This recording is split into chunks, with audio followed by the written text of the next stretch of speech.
Hello friends, shining star academy में आपका स्वागत है। मैं करण आपका हार्दिक स्वागत करता हूं। आइए चलते हैं झारखंड के इतिहास में।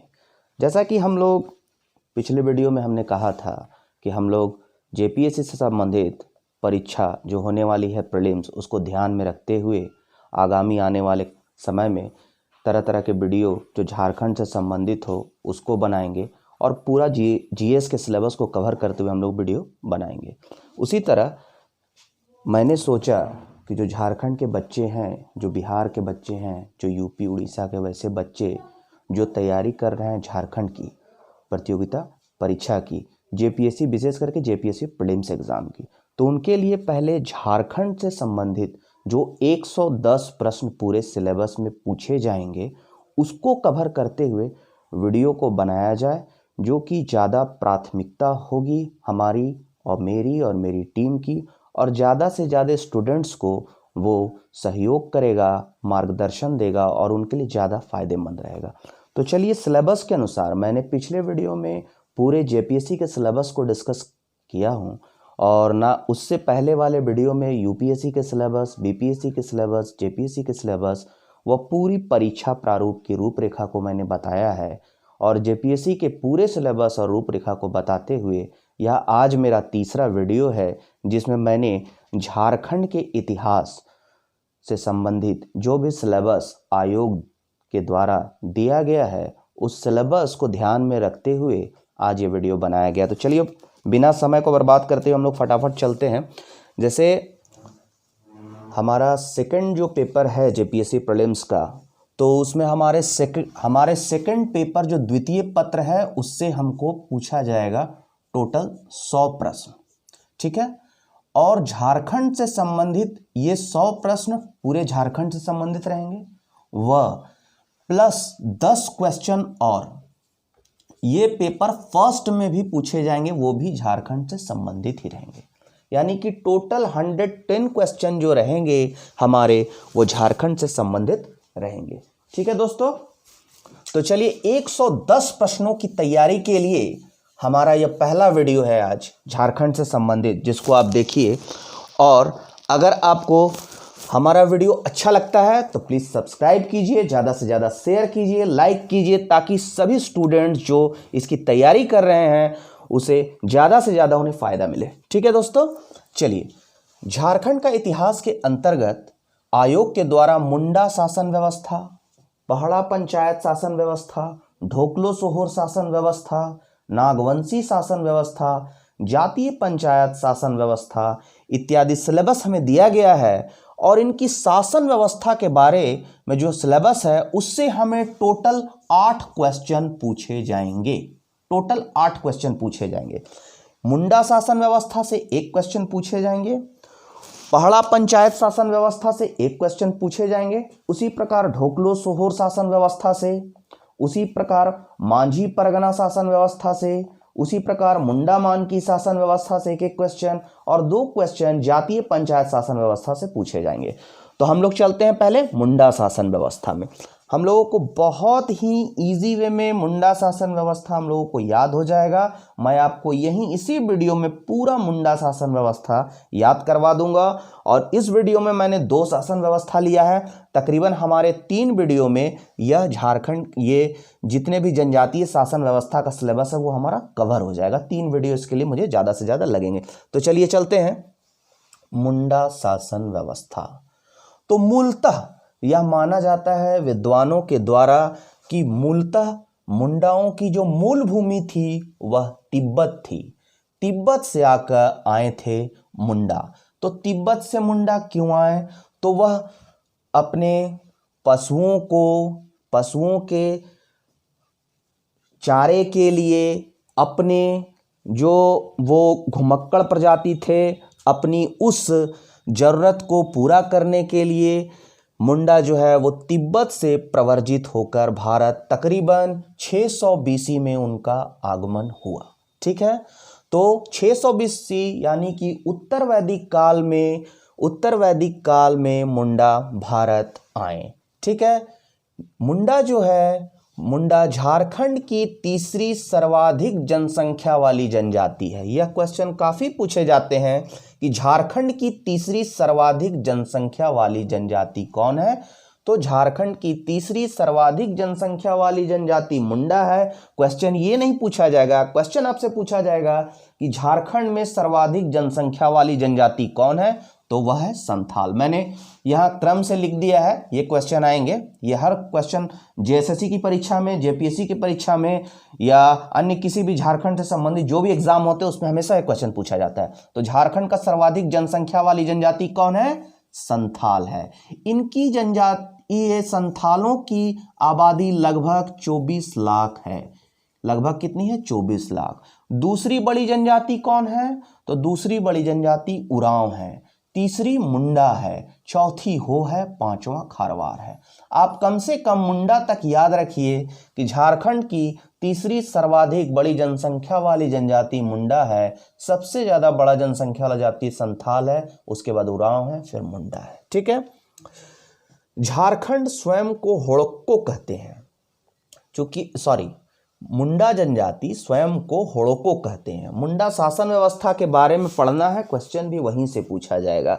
लेकिन चूंकि हम मुंडा शासन व्यवस्था को पढ़ने से पहले थोड़ा सा मुंडा के बारे में हम नॉलेज रख लेंगे तो क्वेश्चन छूटने की संभावना न के बराबर हो जाएगी हमारी। इसीलिए हम थोड़ा सा मुंडा के बारे में बतला दे रहे हैं कि मुंडा स्वयं को होड़को कहते थे और अपनी भाषा को, जो कि मुंडारी भाषा है, उसे मुंडा लोग होड़ो जग्गर कहते हैं। मुंडा स्वयं को होड़को कहते हैं और अपनी भाषा को होड़ो जग्गर कहते हैं। मुंडा का अर्थ होता है, यूं तो अब सभी मुंडा जनजातियां जो है अपने नाम के टाइटल के रूप में मुंडा लगाती है, लेकिन वास्तविक रूप से अगर मुंडा जनजाति की संस्कृति का, समाज का अध्ययन किया जाएगा तो मुंडा का अर्थ है ग्राम प्रधान या गांव का कोई विशिष्ट व्यक्ति। ग्राम प्रधान को ही बोलते हैं मुंडा। मुंडा का अर्थ है ग्राम प्रधान। वैसे मुंडा जिसने जंगल को साफ किया हो, जंगल को साफ किया हो और जंगल को साफ करने के बाद गांव बसाया हो, वैसे गांव को खुटकट्टी गांव कहा जाता है तथा उस जमीन के मालिक को खुटकट्टीदार कहा जाता है।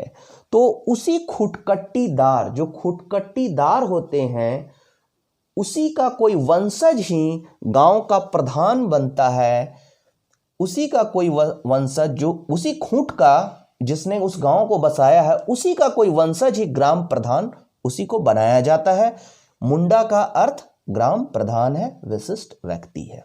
यह जनजाति, यह भी एक इंपॉर्टेंट क्वेश्चन है दोस्तों, कि यह जनजाति केवल झारखंड में पाई जाती है। हालांकि अभी आईटी सेक्टर के इस युग में, और जहां पूरा वर्ल्ड ग्लोबलाइज्ड होता जा रहा है और संचार सुविधा, रेल सुविधा के कारण ऐसा हो सकता है कि मुंडा जनजाति झारखंड के अलावा अन्य किसी राज्य में या सीमावर्ती राज्यों में भी पाई जाए कमोबेश, लेकिन अगर मूल रूप से हम देखेंगे तो यह झारखंड की जनजाति है। यह केवल झारखंड में पाई जाती है। इसका सर्वाधिक संकेंद्रण जो है वो रांची जिला में है। यह जाति जो है, इसकी प्रजाति प्रोटो ऑस्ट्रेलॉयड है। ध्यान दीजिएगा, हम जैसे जैसे बोल रहे हैं, आपको अगर सुविधा हो तो उसको आप नोटबुक में नोट डाउन भी कर सकते हैं और अपनी सुविधा अनुसार आप स्क्रीनशॉट भी ले सकते हैं। ठीक है। तो झारखंड में पाई जाने वाली जाति है मुंडा जनजाति, जो केवल झारखंड राज्य में पाई जाती है। सर्वाधिक संकेंद्रण रांची है। यह प्रोटो ऑस्ट्रेलाइड प्रजाति की है। मुंडा के युवा गृह को गित्ती ओड़ा कहा जाता है। जैसे उरांव में हम जाएंगे तो उसके युवा गृह को दूसरा कुछ कहा जाता है। उरांव के युवा गृह को घुमकरिया कहते हैं। मुंडा के युवा गृह को गित्ती ओड़ा कहते हैं। थोड़ा सा हम लोग समझेंगे कि युवा गृह क्या है। तो जब युवा हो या युवती हो, 11 वर्ष या 10 वर्ष, 11 वर्ष, 12 वर्ष का समय, उम्र का जो पड़ाव है वो पूरा कर लेते हैं, तब युवक व युवतियों को युवा गृह में प्रवेश दिया जाता है। ठीक है। उस युवा गृह में समाज, संस्कृति का प्रशिक्षण उन्हें दिया जाता है, युवक और युवतियों को। उसी को हम युवा गृह कहते हैं। युवा गृह में पर प्रवेश जो दिया जाता है वह सरहुल के समय दिया जाता है, ठीक है। और विवाह होने के पश्चात इस युवा गृह से उनको युवा गृह को छोड़ना पड़ता है। मतलब कि जब तक युवक युवती जो युवा गृह में आए और विवाह होने के बाद युवा गृह से वो युवा गृह को उन्हें परित्यक्त करना होगा, ठीक है। तो युवा गृह को हम गित्ती ओड़ा कहते हैं। विवाह को अरंडी नाम दिया गया है, ठीक है। हम चलिए आते हैं मुंडा का अर्थ ग्राम प्रधान, वेरी इंपॉर्टेंट क्वेश्चन। मुंडा का अर्थ ग्राम प्रधान, युवा गृह गित्ती ओड़ा, विवाह अरंडी, ठीक है। वधू मूल्य, इसमें क्या होता है कि मुंडा जनजाति में स्त्री को वधू मूल्य, स्त्री और पुरुष जब विवाह करते हैं तो पुरुषों को एक विवाह मूल्य चुकाना पड़ता है। जिस प्रकार इस्लाम धर्म में भी पुरुषों को राशि कुछ चुकानी पड़ती है जिसे मेहर कहा जाता है, ठीक उसी प्रकार यहाँ मुंडा जनजाति में वधू मूल्य चुकाया जाता है जिसको गोनोंग टाका कहते हैं। टाका बंगला वर्ड है, बंगला से निकला हुआ है टाका, ठीक है। और इसको बोलते हैं गोनोंग टाका, ठीक है। तो आपको परीक्षा में पूछा जा सकता है गोनोंग टाका क्या है, तो वधू मूल्य है, ठीक है। जब स्त्री तलाक दे देती है, स्त्री के तलाक देने पर अगर स्त्री तलाक दे, पुरुष नहीं, यदि स्त्री तलाक दे तो उसको वह वधू मूल्य लौटाना पड़ता है, गोनोंग टाका लौटाना पड़ता है, ठीक है। युवा गृह गित्ती ओड़ा हो गया और वधू मूल्य गोनोंग टाका हो गया। अब चलिए आइए खूंट, खूंट किसे कहते हैं? तो खूंट जो होता है एक वंशावली है।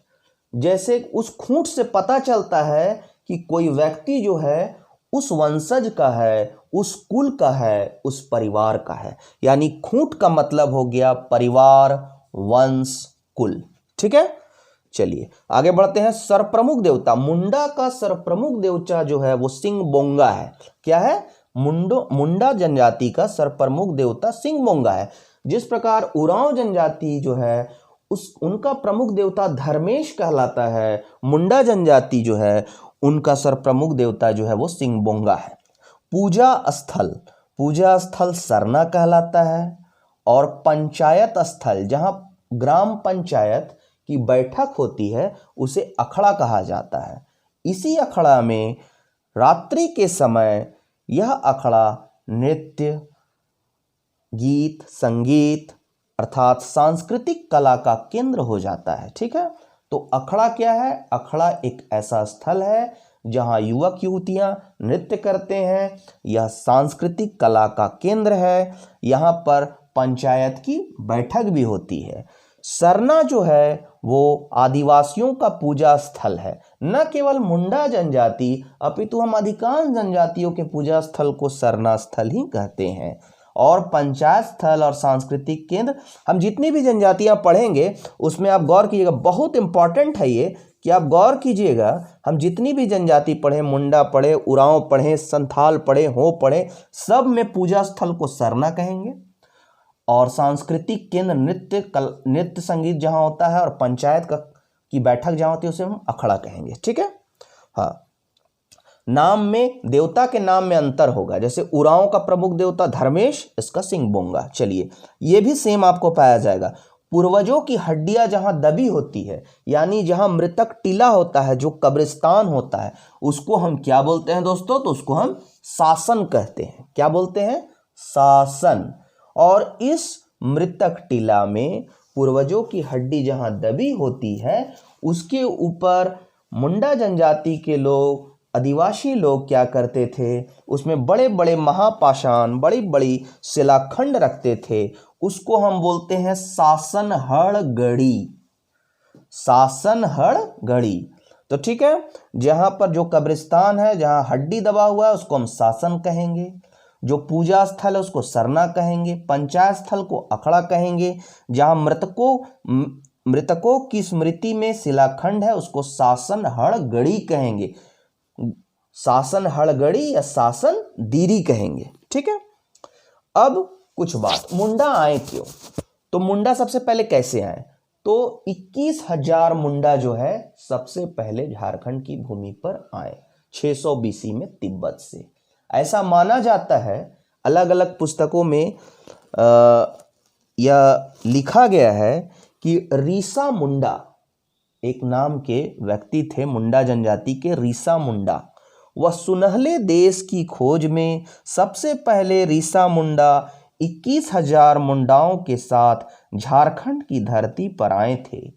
और रीसा मुंडा क्या किए कि सुतिया पाहन नामक एक व्यक्ति को, ठीक है दोस्तों, सुतिया पाहन स्वयं नहीं बने, ठीक है, स्वयं राजा वो नहीं बने बल्कि किंग मेकर की भूमिका निभाएं, और सुतिया पाहन को मुंडाओं का राजा नियुक्त किया, ठीक है। और इन्हीं सुतिया पाहन के नाम पर इस जहां पर इनको राजा नियुक्त किया, इस पूरे भूखंड का नाम सुतिया नागखंड रखा। नागखंड इसीलिए रखा क्योंकि छोटा नागपुर के पठार में उस समय नागों की बहुत प्रधानता थी, इसलिए कई हम शास्त्रों में भी इसका बखान सुनते हैं कि झारखंड प्रदेश को नाग देश कहा जाता था, ठीक है। तो सबसे पहले रीसा मुंडा झारखंड 600 BC में आए तिब्बत से 21,000 मुंडाओं के साथ, और उन्होंने सुतिया पाहन को राजा नियुक्त किया, ठीक है, और इस राज्य का नाम सुतिया नागखंड रखा, ठीक है। अब आगे चलते हैं हम। सुतिया पाहन ने अपने राज्य को 7 गढ़ों में और 21 परगनों में विभाजित किया, ठीक है। आपको पूछा जा सकता है सवाल कि मुंडा जो राज्य था वो कितने गढ़ों में था, तो 7 गढ़ों में था, ठीक है। लोहागढ़, सिंहभूम का एक अलग गढ़, सिंहगढ़, इस प्रकार के 7 गढ़ थे, ठीक है, पलामूगढ़, इस तरह से। तो 7 गढ़ थे और 21 परगनों में विभाजित किया। मुंडाओं के अंतिम राजा जो थे वो मदरा मुंडा हुए। अब इसमें भी कहानी है, ध्यान से सुनिएगा, आगे आपको काम देगा, ठीक है। मुंडा में रीसा मुंडा ने बनाया सुतिया पाहन को, ठीक है, सुतिया पाहन को बनाया। सुतिया पाहन के बाद नेक्स्ट कोई राजा हुए, उसके बाद राजा हुए, उतना हम लोग को नहीं जानना है। हम लोग को उतना ही जानना है जितना परीक्षा के लिए इंपॉर्टेंट है, बाकी जानना व्यर्थ है, कोई फायदा नहीं है। पीटी बहुत बड़ा सिलेबस होता है, पढ़ते रह जाइएगा, लेकिन आपका मेन मोटिव होना चाहिए कि कैसे एग्जाम क्रैक किया जाए, ठीक है दोस्तों। तो अंतिम मुंडा राजा जो था वो मदरा मुंडा थे। उसके बाद मुंडाओं की शासन व्यवस्था तो रही, इनकी शासन व्यवस्था रही, लेकिन नागवंशियों का शासन आ गया इस प्रदेश में। कैसे? तो मदरा मुंडा जो थे, मदरा मुंडा जो थे, इनके पुत्र थे, एक का नाम था मणि मुकुट। कौन था? मणि मुकुट जी, एक का नाम मणि मुकुट था। एक बार मदरा मुंडा को एक तालाब के किनारे एक नाग सर्प के फन के नीचे एक बच्चा मिला। यह पुस्तकों में ऐसा पाया जाता है, लिखा हुआ है, ठीक है। अब क्या ऑथेंटिक है क्या नहीं ऑथेंटिक है, इस पर डिस्कस हमके नहीं करना है, ठीक है। तो एक तालाब के किनारे नागफन के नीचे एक बच्चा मिला। उस बच्चा को मदरा मुंडा ने गोद ले लिया, जिसका नाम, चूंकि वह नाग के फन के नीचे मिला था, इसलिए उसका नाम रखा फनी मुकुट रॉय। क्या रखा? फनी मुकुट रॉय। जी हाँ, ये मणि मुकुट और फनी मुकुट रॉय दोनों का मदरा मुंडा जो है वो क्या करने लगे? पालन पोषण करने लगे, और बाद में सत्ता जो है वो फनी मुकुट राय को प्राप्त हुई एक, और मणि मुकुट को दीवान बनाया गया, क्योंकि जो जनता थी वो चाह रही थी कि फनी मुकुट राय ही शासक बने। तो बाद में फनी मुकुट राय शासक बन गए, और उन्होंने यही सुतिया नागखंड में सुतियांबे को राजधानी बनाई। सुतियांबे पहले से राजधानी चल रही थी, फनी मुकुट राय ने, यहीं से नागवंश की शुरुआत हो जाती है। तो हम नागवंशीय शासन व्यवस्था भी पढ़ेंगे। तो यहीं तक मदरा मुंडा जो थे वो अंतिम मुंडा शासक थे, फिर नागवंशी शासन व्यवस्था प्रारंभ हो गया, ठीक है। सुतिया पाहन जो पहले मुंडा थे, उन्हें राज्य को 7 गढ़ों 21 परगनों में विभाजित किया, ठीक है। चलिए आगे हम चलते हैं। एक चीज छूट गया था, ये जो मुंडा है उनका एक महत्वपूर्ण पर्व जो है वो सरहुल है, जिसे वो बाप पर्व कहते हैं। सरहुल जो है वो बाप पर्व कहलाता है, ठीक है। अब मेन जो फैक्ट है जो कि हमारा सिलेबस में है, और ये तो हमने ये जानना हमें ज़रूरी था, इसलिए हमने जान लिया। अब जो मेन फैक्ट जिससे क्वेश्चन एकदम पूछे जाएंगे 100%, वो ये है दोस्तों कि मुंडाओं ने जब मुंडा यहाँ आए तो जंगलों को साफ किया और गांव बसाया। उस गांव को खुटकट्टी गांव कहा जाता है। उन्होंने उसे खुटकट्टी गांव कहा, जहां सामूहिक रूप से सभी मिलजुल कर खेती करते थे और खेती से जो अनाज उपजता था उन्हें वह मिलजुल कर बांट कर उससे अपना भरण पोषण करते थे। और जिसने भी गांव बसाया, एक इतना बड़ा गांव है मान लीजिए, ठीक है, तो इस गांव में मान लीजिए इतना जमीन एक किसी ने बसाया, इतना जमीन किसी एक ने बसाया, किसी एक परिवार ने इतना जमीन बसाया, तो जो जमीन का मालिक हुआ वो कहलाया खूटकटीदार।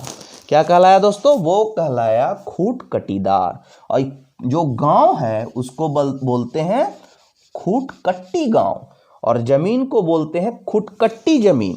खुटकट्टी गांव, खुटकट्टी जमीन, और जो जमीन का मालिक है उसको खुटकट्टीदार कहते हैं। ठीक है, तो अब हम लोग पढ़ेंगे मेन मुंडाओं की पंचायत शासन व्यवस्था। मुंडा में सबसे निचले स्तर पर गांव आता है, ग्राम पंचायत, जहां पर ग्राम पंचायत होता है। ग्राम पंचायत में एक मुखिया होगा, पंच होगा। मुखिया जो है, जो पंच होगा, उसकी सहायता से गांव का शासन चलाएगा, गांव का प्रशासनिक कार्य करेगा, न्यायिक कार्य करेगा, ये सब कार्य करेगा। ठीक है, तो मुंडाओं में गांव को हातू कहा जाता है। क्या कहा जाता है? हातू कहा जाता है। और इसका जो प्रधान होता है, ग्राम प्रधान, मैंने पहले भी कहा था, गांव का प्रधान जो होता है वो मुंडा होता है। ये क्वेश्चन पूछे जाएंगे, हो सकता है सवाल पूछा जाएगा। मुंडा शासन व्यवस्था में गांव को क्या बोलते हैं? गांव को हातू बोलते हैं। फिर हातू के प्रधान या ग्राम प्रधान को क्या कहा जाता है? मुंडा कहा जाता है। मुंडा किसकी सहायता शासन करते हैं? मुंडा गांव के बड़े बुजुर्गों की सहायता से शासन करते हैं। साथ ही मुंडा को शासन में सहायता देने के लिए एक धार्मिक प्रधान पाहन होता है। क्या होता है? पाहन होता है। इसके अलावा अन्य अनुभवी बड़े बूढ़ों के साथ मिलकर यह शासन करता है। पाहन जो होता है वो धार्मिक प्रधान होता है, धार्मिक अनुष्ठान का कार्य करता है। मुंडा शासन व्यवस्था में धार्मिक अनुष्ठान का कार्य करता है, शादी विवाह का कार्य कराता है, वो सभी जो भी मृत्यु संस्कार हुआ वह कार्य कराता है, जन्मोत्सव का कार्य कराता है, पाहन कराता है। ठीक है, तो मुंडा शासन व्यवस्था में हातू गांव को कहते हैं, ग्राम प्रधान मुंडा। कई छोटे छोटे गांव मिलकर, यानी कई छोटे छोटे हातू मिलकर पट्टी का निर्माण करते हैं, पट्टी का निर्माण करते हैं, और इसके प्रधान को मानकी कहा जाता है। वेरी इंपॉर्टेंट क्वेश्चन, ये आपसे पूछा जा सकता है कि मुंडा शासन व्यवस्था में मानकी किसके प्रधान होते हैं। तो मुंडा शासन व्यवस्था जो कि त्रिस्तरीय शासन व्यवस्था है, जिसमें मध्यम स्तरीय पट्टी है, कई गांव को मिलाकर 4 गांव, 5 गांव, 6 गांव को मिलाकर पट्टी बनता है, जिसका प्रधान मानकी होता है। जो न्याय यहाँ पर जिस मुद्दे का फैसला नहीं होता है वो पट्टी में जाता है और मानकी उसका फैसला करता है। अब कोई मुद्दा अगर मानकी से भी नहीं फैसला हुआ तो पढ़ा पंचायत का पढ़ा राजा इसका फैसला करता है, जो अंतिम फैसला है। पढ़ा राजा एक तरह से सुप्रीम कोर्ट है। चलिए देखते हैं, गांव हो गया निचले स्तर पर, ग्राम पंचायत, हातू, ठीक है, कई हातू मिलके बनाया पट्टी, और 5, 6, 7 गांव मिला के बनाते हैं पट्टी। ठीक है, और कई पट्टी, तकरीबन कई पट्टी, कुछ पट्टी मिलकर बनाएंगे पढ़ा पंचायत। पढ़ा पंचायत में करीब 20, 21, 22 गांव होते हैं लगभग। तो 20, 21, 22, 25 गांव होते हैं पढ़ा पंचायत, जिसके प्रधान होते हैं पढ़ा राजा। अब पढ़ा राजा जो है ये भी वंशानुगत पद है। ठीक है, यहाँ पर मुंडा भी होता है, वो भी वंशानुगत है, मानकी भी वंशानुगत है। बाकी जो है पद, जैसे कि पाहन का पद, हालांकि यह पाहन खूंट का ही होना चाहिए लेकिन वंशानुगत नहीं होता है, यह पद बदले भी जा सकते हैं। कोई भी पद अगर वंशानुगत है तो उसे बदला भी जा सकता है, बहुत हार्ड एंड फास्ट रूल नहीं है। ठीक है, तो पढ़ा पंचायत का प्रधान पढ़ा राजा होगा, और पढ़ा राजा को जिस प्रकार मुंडा को शासन में सहायता पाहन देता है और बड़े बूढ़े अनुभवी लोग देते हैं, उसी प्रकार पढ़ा राजा को शासन में सहायता ये अधिकारी देते हैं, जिसमें है दीवान, कोतवाल जिसको ठाकुर कहा जाता था, दीवान, कोतवाल या ठाकुर, पांडे, लाल, दरोगा, कर्ता। ये इंपॉर्टेंट क्वेश्चन है, ये पूछा जा सकता है कि पढ़ा राजा को कौन कौन अधिकारी उसे प्रशासनिक कार्यों में सहयोग देते हैं।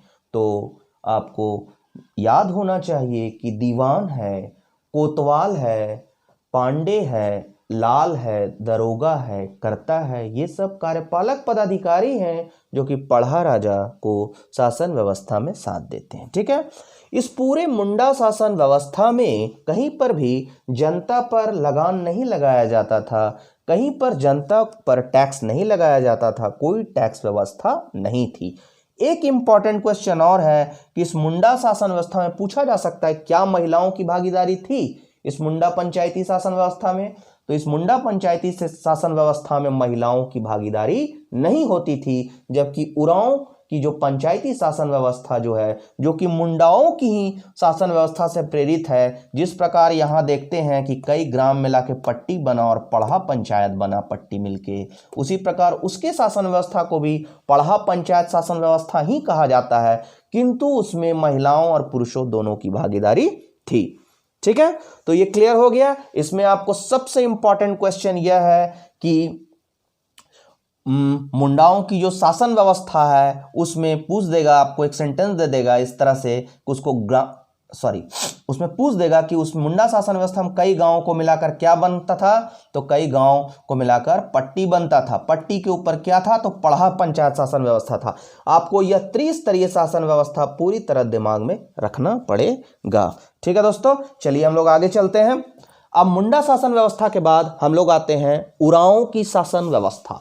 उरांव की जो शासन व्यवस्था है वह भी मुंडाही शासन व्यवस्था से पूरी तरह मिलती जुलती है, इसीलिए मैंने उरांव की शासन व्यवस्था को चुना है, ताकि मुंडाओं की शासन व्यवस्था में पढ़ा शासन व्यवस्था है और उरांव की भी शासन व्यवस्था में उरांव की शासन व्यवस्था को पढ़ा पंचायत शासन व्यवस्था कहा जाता है। तो पहला क्वेश्चन यही है कि उरांव की शासन व्यवस्था को क्या कहते हैं, तो पढ़ा पंचायत शासन व्यवस्था कहा जाता है।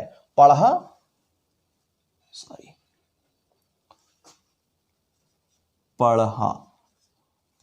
पंचायत शासन व्यवस्था कहा जाता है। आइए थोड़ा सा देख ले उरांव के बारे में।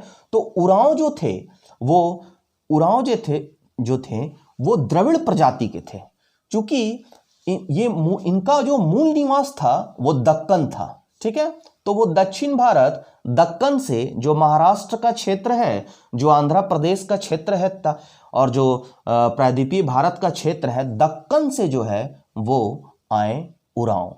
उत्तर भारत की ओर उनका प्रवर्जन हुआ, इसलिए चूंकि दक्कन के थे इसलिए इनका प्रजाति जो हुई द्रविड़ हुई, और इनकी भाषा जो है कुड़ुक है।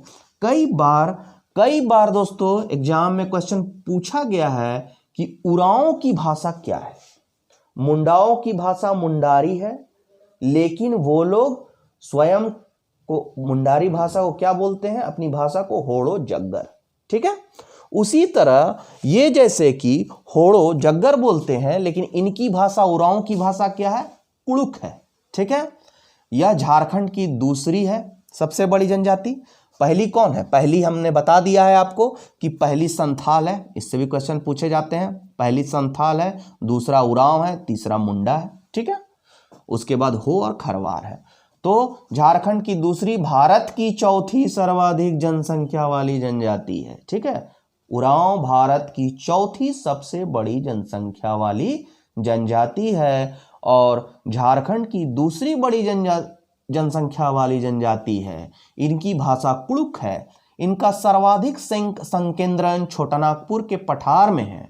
सर्वाधिक संकेंद्रण छोटानागपुर के पठार में। जैसे मैंने बताया था कि मुंडाओं के युवा गृह को गिट्टी ओड़ा कहा जाता है और उरांव के युवा, यह एकदम, ये सब आप लोग रट लीजिएगा, क्वेश्चन यही सबसे पूछा जाता है। अगर आप जेपीएससी प्रीलिम्स नहीं भी दे रहे हैं, झारखंड कर्मचारी चयन आयोग दे रहे हैं, तो ये सब से निश्चित रूप से सवाल पूछे जाएंगे। तो जो उरांव जनजाति है उनके युवा गृह को घुमकरिया कहा जाता है, ठीक है। इसमें प्रवेश सरहुल के दरमियान, सरहुल पर्व है आदिवासियों का, तो सरहुल पर्व के दरमियान ही प्रवेश दिया जाता है। इसमें युवकों को रखने की जो परंपरा है, युवक युवती अलग अलग रहते हैं घुमकरिया में, तो युवकों को जहां रखा जाता है उस स्थान को जोख एड़पा कहते हैं। उस स्थान को, या अगर आपसे दोस्तों याद होता है तो ठीक है, नहीं याद होता है तो टेंशन लेने की जरूरत नहीं है। जरूरी नहीं है कि सारे क्वेश्चन जो पढ़ा रहा हूं वो पूछे जाएंगे, लेकिन जो एकदम इंपॉर्टेंट है वो मैं बता दूंगा, ठीक है। तो ये तो इंपॉर्टेंट है कि युवा गृह किसे कहते हैं, तो युवा गृह घुमकरिया को कहते हैं। प्रवेश सरहुल में होता है।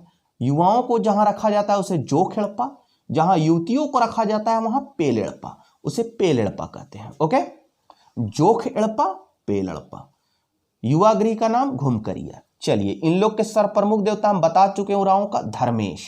धार्मिक प्रधान इन लोग का कौन है, वही पाहन है, ठीक है। इन लोग का धार्मिक प्रधान कौन है, पाहन है, बस इतना ही जानिए। इन लोग का धार्मिक प्रधान जो है वो कौन है, पाहन है, ठीक है। टैटू गुदवाने की जो प्रथा है, टैटू की प्रथा उरांव में विशेषकर प्रचलित है। वैसे तो टैटू की प्रथा अभी सभी जाति समुदाय के लोगों में प्रचलित है, लेकिन टैटू की प्रथा विशेषकर उरांव में प्रचलित। चलिए जल्द फटाफट हम लोग आते हैं। अब आइए, पढ़ा पंचायत शासन व्यवस्था, उरांव की शासन व्यवस्था है, ठीक है। उरांव के द्वारा जो गांव बसाए जाते हैं उसको भुईहरी गांव कहा जाता है, और जो गांव बसाता है उस जमीन के मालिक को भुईहरदार कहते हैं। जिस प्रकार मुंडा शासन व्यवस्था में जो गांव बसाए जाते उसे खुटकट्टी गांव, और जो गांव का मालिक होता था उसे खुटकट्टीदार कहते थे, ठीक उसी प्रकार यहाँ उरांव के द्वारा जो गांव बसाया जाता है उसे भुईहरी गांव, और जमीन का मालिक भुईहरदार है, ठीक है।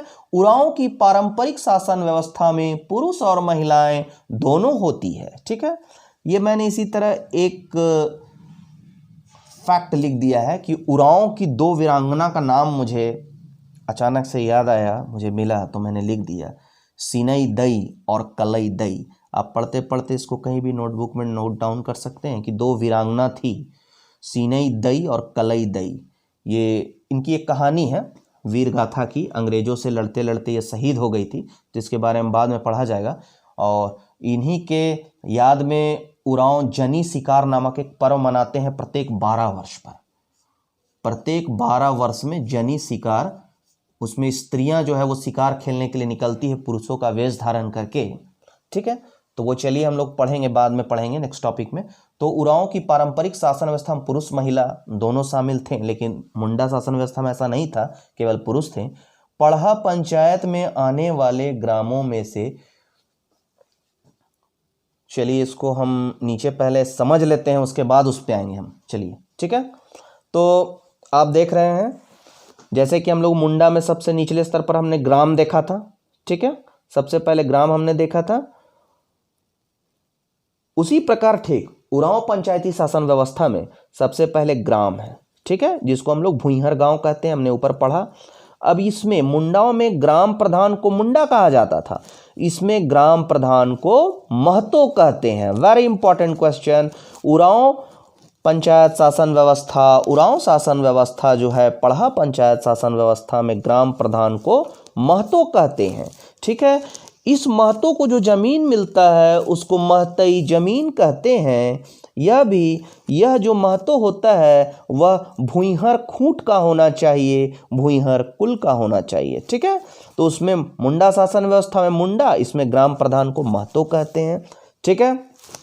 अब महतो को शासन में मदद करने के लिए, जिस प्रकार वहां मुंडा को पाहन था, कुछ बड़े बुजुर्ग थे, इसमें महतो को शासन में मदद करने के लिए महतो का सहयोगी होता है, उसको मांझी कहा जाता है। ये बहुत इंपॉर्टेंट है, ये सब टर्म। महतो को सहयोग देने वाला यहाँ मांझी कहलाता है, जो कि महतो के पंचायती आदेशों को गांव वालों तक पहुंचाता है। इस प्रकार मांझी जो है वो क्या होता है, संदेश वाहक का काम करता है। मांझी मैसेंजर होता है। ठीक है, यहाँ भी पाहन है। ठीक है, पाहन जो है वो मैरिड होना चाहिए, शादीशुदा होना चाहिए। यह भी धार्मिक प्रधान पाहन कहलाता है। यह पंचायत के बैठकों में सहयोग करता है महतो को। ठीक है, और इसको जो जमीन मिलती है, जिस प्रकार महतो की जमीन महतई जमीन, तो पाहन की जमीन पहनई जमीन कहा जाता है। ठीक है, तो इसमें क्या है, ग्राम प्रधान महतो है, इसके शासन में सहयोग देने के लिए मांझी का पद है, पाहन का पद है। ठीक है, और सबसे पहले उरांव शासन, बहुत ही इंपॉर्टेंट बात मैं बतलाने जा रहा हूं कि उरांव की शासन व्यवस्था में सबसे पहला पद पाहन का बना, जब महतो का पद सृजित नहीं था। जब महतो का पद सृजित नहीं था तब भी पाहन का पद था, और वो धार्मिक, सामाजिक, सांस्कृतिक प्रधान हुआ करते थे, और वह भी वह ग्राम पंचायती व्यवस्था में को वह पाहन चलाते थे जब महतो का पद नहीं था उस समय। और उस समय महतो को सहयोग देने के लिए एक पद था जो आगे भी बरकरार रहा, बैगा जिसे कहते हैं। जेपीएससी 2016 छठी जेपीएससी जो लास्ट टाइम हुई उसमें यह पूछा गया था बैगा क्या है।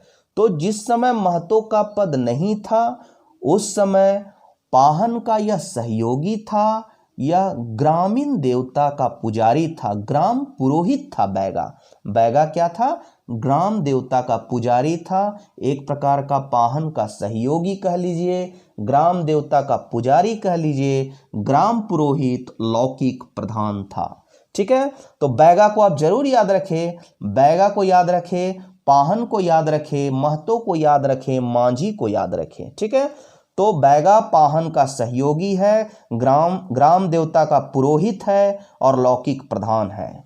मांझी जो है वो महतो का सहयोगी है, पाहन धार्मिक प्रधान है। ठीक है, चलिए तो ग्राम में आ गए।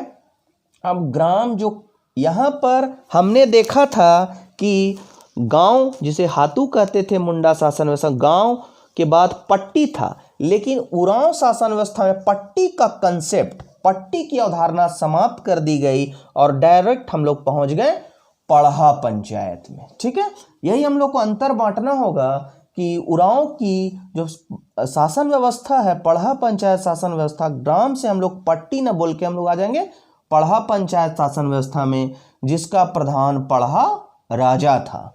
ठीक है, और यह पढ़ा के बाद हम लोग एक स्टेप बढ़ेंगे अंतर पढ़ा। ठीक है, हम लोग क्या बढ़ेंगे, अंतर पढ़ा। ठीक, कुछ पढ़ा मिलकर अंतर पढ़ा बनाते थे।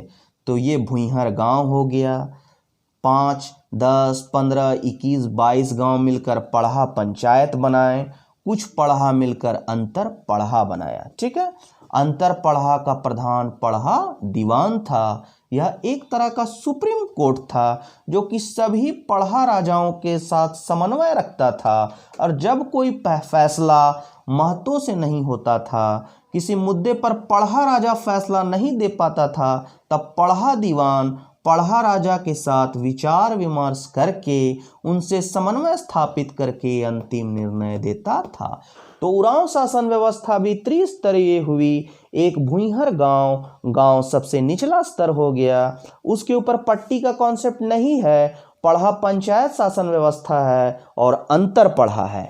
ठीक है, इसमें भी पढ़ा राजा को मदद करने के लिए कुछ कार्यपालक पदाधिकारी थे, जिनमें दीवान है, मंत्री या सलाहकार जिसे कह सकते हैं, कोटवार है जो कि संदेश वाहक है, यहाँ गोड़ाइत है जो कि अगर कोई वादी है, कोई प्रतिवादी है जो जिस पर आरोप है और जिसने आरोप लगाया है, वादी और प्रतिवादी को किसी मुद्दे पर पढ़ा राजा के समक्ष लाता था गोड़ाइत। ठीक है, दीवान, मंत्री या सलाहकार, मैसेंजर कोटवार, वादी और प्रतिवादी को लाता था गोड़ाइत, और बैठक का प्रबंधन करता था पैन भरा। बैठक का प्रबंधन करता था पैन भरा। ठीक है, तो महतों में हम देख लिए कि महतों को सहयोग देता है मांझी, पाहन, और पाहन का सहयोग करता है बैगा। ठीक है, इसमें पढ़ा राजा को सहयोग करता है दीवान, मंत्री या सलाहकार, कोटवार, गोड़ाइत और पैन भरा। बस उरांव की शासन व्यवस्था में इतना ही। थोड़ा सा हम लोग जान लेंगे कि पढ़ा पंचायत में आने वाले जितने भी गांव हैं, जो छोटे छोटे गांव थे, उस गांव में से जिस गांव से पढ़ा राजा आता था उस गांव को पढ़ा राजा गांव कहते थे। जिस गांव से दीवान आता था उसको पढ़ा राजा दीवान कहते थे। जिस गांव से आपका पैन भरा आता था उसको पनेर गांव कहते थे, और जिससे कोटवार आता था वो कोटवार गांव, और शेष गांव को हम कहते थे प्रजा गांव। बस इतना ही। और एक पढ़ा पंचायत, एक जो गांव है, दूसरे गांव को दूध भैया गांव से भी संबोधित करता था। तो उरांव शासन व्यवस्था में इतना ही है, इतना आप लोग पढ़ लीजिएगा। और इस वीडियो में जितने भी तथ्य मैंने समाहित करने का प्रयास किया है, उसके बाद मुझे नहीं लगता है कि एक भी क्वेश्चन इससे बाहर पूछे जाएंगे। ठीक है, तो धन्यवाद दोस्तों। हम आगे भी झारखंड से संबंधित, अभी आगे आपका जाकर मांझी शासन व्यवस्था, मुंडा मान की शासन व्यवस्था, ढोकलो सोहोर शासन व्यवस्था और जातीय पंचायत शासन व्यवस्था से लेकर तमाम जितने भी झारखंड से संबंधित सिलेबस है उसको कवर करते हुए हम लोग पूरा वीडियो जो है वो समय से पहले हम लोग सोच रहे हैं कि आपके सामने प्रस्तुत किया जाए। तो ज़्यादा से ज़्यादा मेरे वीडियो अगर आपको अच्छे लग रहे हैं, पसंद लग रहे हैं, तो इसे ज़्यादा से ज़्यादा सब्सक्राइब कीजिए, शेयर कीजिए अपने दोस्तों के पास और ज़्यादा से ज़्यादा लाइक कीजिए। धन्यवाद। जय हिंद, जय भारत।